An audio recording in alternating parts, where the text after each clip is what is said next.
Au lendemain du premier congrès ordinaire de l'URCA qui s'est déroulé du 8 au 11 juillet 2015 à Bangui, l'équipe de communication du candidat aux élections présidentielles Anissé Georges Doléguélé a organisé une conférence de presse. Cette conférence répond aux multiples demandes et questions des journalistes à propos de certains points évoqués lors du discours d'intronisation du candidat Doléguélé et du besoin de plus amples informations sur son offre politique pour la République centrafricaine. Le candidat Anissé Georges Doléguélé a tenu à recevoir tous les journalistes à son domicile. Entouré d'une équipe restreinte, il a répondu avec beaucoup de considération à toutes leurs questions. Le candidat Anissé Georges Doléguélé, comme à son habitude, a profité de cette rencontre pour écouter les journalistes centrafricains sur les questions concernant leurs conditions de travail et les orientations qu'ils souhaiteraient observer dans l'avenir. Chers amis, je voudrais vous remercier d'avoir accepté de venir un dimanche matin dans ma petite résidence pour cet échange que je souhaite fraternel. Comme vous le savez, vous l'avez suivi peut-être certains d'entre vous, nous avons tenu le premier congrès de l'URCA qui m'a porté comme candidat aux prochaines élections présidentielles. Et donc l'URCA, depuis hier soir, est en campagne. Anissé Georges Doléguélé est en campagne. Nous allons dans les prochains jours beaucoup communiquer sur notre vision politique et les équipes vont finaliser le projet de société puisque il fallait que ça sorte après le congrès, le projet de société. Et on vous le fera savoir dans le détail puisque vous aurez les documents en main quand ce sera le moment. Donc aujourd'hui, je suis à votre disposition sur ce qui s'est passé hier, sur ce qui va se passer demain. Je suis à votre disposition pour répondre aux questions que vous souhaiterez poser. Et après, comme a dit Amina, on pourra partager un pot et je vous dirai. Voilà comment moi je procède. Je discute beaucoup avec des... Je ne fais pas de grands meetings. Jusqu'à présent, j'ai toujours évité les grands meetings. Parce que les grands meetings, on vient pour écouter quelqu'un.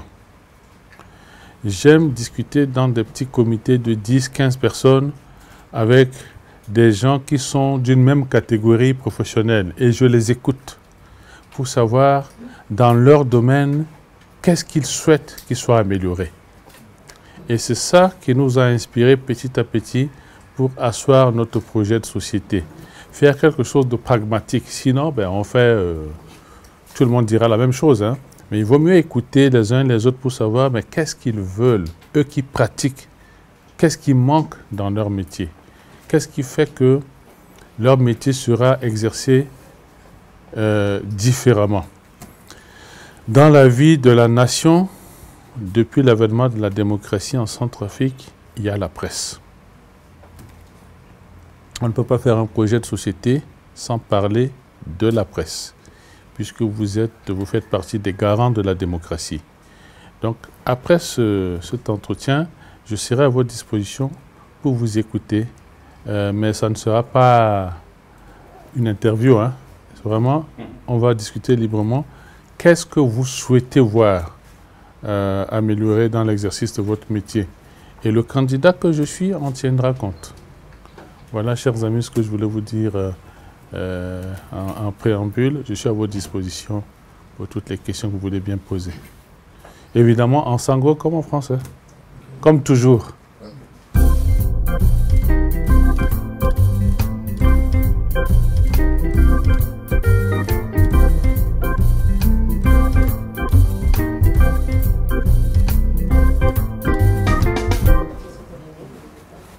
S'agissant de la jeunesse, la question que vous posez m'est posée systématiquement quand je fais des réunions avec les jeunes.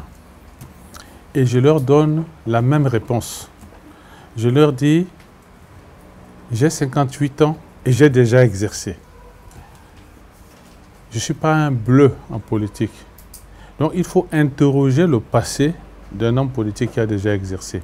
Quand il exerçait, quelles étaient ses relations avec la jeunesse? La réponse se trouve là, parce que sinon, on est des candidats. Hein?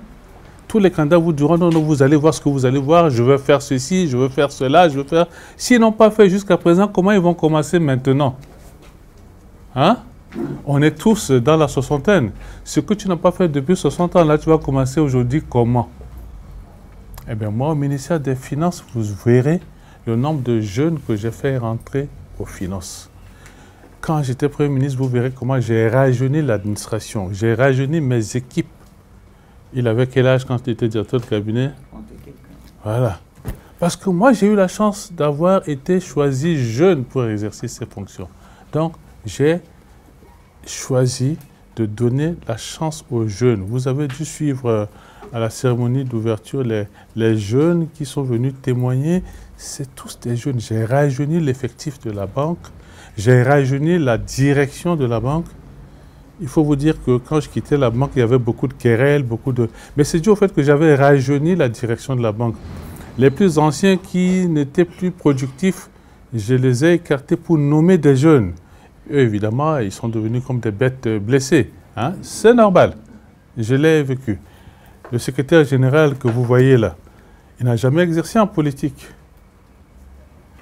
Il a été Premier ministre, j'avais des gens de ma génération, des amis du lycée, des amis du séminaire, des amis de la fac, des amis du gouvernement. Non, j'ai choisi des jeunes. Donc, ne me demandez pas ce que je vais faire demain. Je fais déjà pour les jeunes. Et de manière plus pratique, les jeunes de moins de 30 ans, c'est 70% de la population centrafricaine. Donc quand vous faites un programme politique, vous le faites pour les gens qui habitent le pays. Et 70% des gens qui habitent le pays ont moins de 30 ans. C'est pour ça que je parlais hier dans mon discours d'initier la jeunesse centrafricaine au secteur privé, de leur donner tous les outils pour qu'ils s'intéressent au secteur privé, depuis leur formation jusqu'aux questions de lignes de crédit comme à leur disposition, jusqu'à l'encadrement des entreprises qu'ils créent, etc. Donc, tout le programme est tourné vers la jeunesse. Parce qu'on ne peut pas faire autrement, c'est eux, les habitants de ce pays. Et comme l'espérance de vie est de 47 ans, je crois, nous autres, là, nous sommes presque des ancêtres. Hein? Maintenant, pour les anciens chefs d'État et les anciens premiers ministres, les anciens présidents de l'Assemblée nationale, les anciens... Une fois, je me suis retrouvé dans une réunion avec Cheikh Modibo Diarra, qui a été Premier ministre pendant quelques mois au Mali. Et il me dit, bon, je dois aller à tel endroit, mais bon, l'ambassade a envoyé sa voiture et un chauffeur me cherchait à Roissy. Je lui dis, ah bon, tu as de la chance. Il dit, chez vous, ça se passe comment? Je lui dis, ben, chez moi, il ne se passe rien. Il dit, ah bon? Je lui dis, mais quelles sont vos conditions, ancien Premier ministre là-bas? C'est le Mali, hein? Ce n'est ni la Côte d'Ivoire, ni le Gabon, c'est le Mali, qui est un pays qui n'est pas beaucoup trop différent de la RCA. Il me dit, non, nous on a quelque chose qui est dans la loi depuis des années. Il me dit, bon, une indemnité de 900 000 francs par mois, une maison, si tu as déjà ta maison, prends en charge, on te donne un petit montant d'entretien, l'eau, l'électricité prise en charge, 5 agents de sécurité à vie. Quand tu voyages partout dans le monde, c'est l'ambassade qui organise tes voyages, les ambassades qui organisent tes voyages, qui t'accueillent et tout ça. Et puis il semblait se plaindre que c'est vraiment de la merde. Et il me dit, et vous? Je lui dis 0. Il dit, comment ça? Je lui dis 0. Moi, j'ai la chance d'avoir pu avoir la B2AC, d'être encore cadre de la Banque centrale jusqu'à aujourd'hui, et donc j'aurai une retraite. Mais nous sommes une trentaine d'anciens premiers ministres. Vous voyez? Ça, je parle des premiers ministres. Vous avez vu Dondon qui est mort là. Il a été président de l'Assemblée nationale pendant une mandature. Il est mort dans la misère la plus totale. Hein? Et puis j'ai parlé des anciens présidents hier. Est-ce que c'est normal? Moi, je pense qu'il faut respecter ceux qui ont les hautes fonctions d'État. Ce n'est pas par hasard que quelqu'un, du jour au lendemain, a entre les mains les destinées de 5 millions d'habitants. Les chefs d'État au monde, il n'y en a que 200, pas plus. Les 200 pays, un peu plus, un peu moins, j'en sais rien. Mais il n'y en a pas plus. Sur les 7 milliards d'habitants, il n'y en a que 200 qui gèrent les hommes. Chez nous, on les traite comme des moins que rien après. Je crois qu'il faut arrêter ça. Il faut arrêter ça parce que si le monsieur, il a eu des honneurs et tout ça, vous pensez qu'il va laisser faire? Entre nous, si Patassé s'était bien occupé de Kolingba, vous pensez qu'il y aurait eu des mutineries? Hein? Donc, il faut qu'on arrête ça. Et ce n'est pas compliqué. Est-ce que c'est compliqué de donner 5 millions par mois à un ancien chef d'État? Est-ce que c'est compliqué de lui construire une résidence en disant, bon, tu finis ta vie là, ça va ruiner le pays? Est-ce que c'est compliqué de prendre en charge sa sécurité? Un pays comme le Nigeria, vous avez peut-être 6 à 7 chefs d'État qui sont là, qui sont traités au quotidien comme des chefs d'État. Enfin, le Nigeria est plus riche que nous. Mais au Nigeria, aucun voyage d'un ancien chef d'État n'est à sa charge. Donc, pour répondre très brièvement à votre question, je pense qu'il faut s'occuper de ceux à qui l'opportunité, l'histoire a donné la chance de diriger un pays.